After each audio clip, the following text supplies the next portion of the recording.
UP सरकार मदरसों के बाद अब वक्फ की संपत्तियों की जांच कराने जा रही है।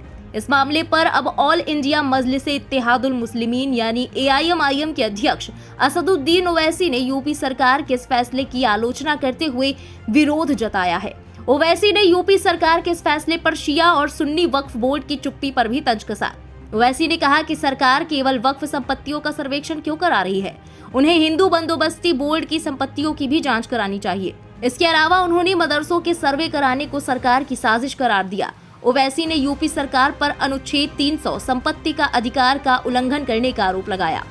सिर्फ वक्फ प्रॉपर्टीज को क्यों मालूम कर रहे हैं आप? हिंदू एंडोमेंट बोर्ड के प्रॉपर्टी से उसका भी तो इंक्वायरी करिए ना, सर्वे करिए कि उसमें क्या हाल हो रहा है। आखिर रुकेगा कहाँ बात ये? मैं शुरू से कह रहा था आपको कि देखिए ये मदरसा जो सर्वे कर रहे हैं इसके पीछे इन लोगों की एक हरकत है, इनका एक साजिश है, एक मंसूबा है, दिन ब दिन सामने आ रहा है, दिन ब दिन सामने आ रहा है। तो आपको देखना चाहिए ना कि ये वक्फ जो है वो प्राइवेट प्रॉपर्टी नहीं हो सकती, ना वो गवर्नमेंट प्रॉपर्टी होती है वो। तो आप ये क्यों कर रहे हैं? आर्टिकल 300 क्या बोलता है कि guarantees everyone right to property, ये इसका भी वायलेशन यूपी सरकार कर रही है।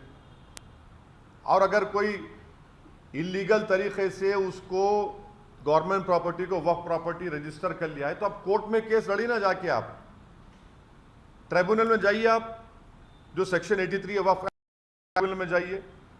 तो इस तरह से ये पूरी चीजें जो हो रही हैं ये सिर्फ और सिर्फ एक तो वक्फ प्रॉपर्टीज को यूपी सरकार टारगेट कर रही है और दूसरा ये कि आप वक्फ प्रॉपर्टीज को छीनना चाह रहे। अगर इस तरह का एक टारगेटेड सर्वे करना ये बिल्कुल सरासर गलत है और हम इसकी मुखालिफत करते हैं।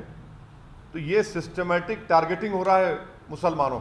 बताते चले कि यूपी सरकार ने हाल ही में राज्य में मदरसों के सर्वे के साथ ही वक्फ बोर्ड की संपत्तियों की जांच करने का आदेश दिया है। यूपी की योगी सरकार ने 1989 के वक्फ के एक शासनादेश को रद्द कर दिया। सरकार अब 1989 के बाद वक्फ में शामिल हुई संपत्तियों की जांच कराएगी। दरअसल 1989 में एक गलत आदेश जारी किया गया था जिसमें ऊंची बंजर ऊसर जमीन को वक्फ की संपत्ति के तौर पर स्वतः दर्ज करने का आदेश जारी हुआ था। आरोप है कि इसका जमकर दुरुपयोग हो रहा था। वहीं यूपी सरकार इसी गलत अध्यादेश को सुधारने की बात कह रही है। इस खबर में फिलहाल इतना ही। देश और दुनिया की बाकी खबरों के लिए सब्सक्राइब करें इंडिया पब्लिक खबर के YouTube चैनल को और बेल आइकन दबाना बिल्कुल न भूलें।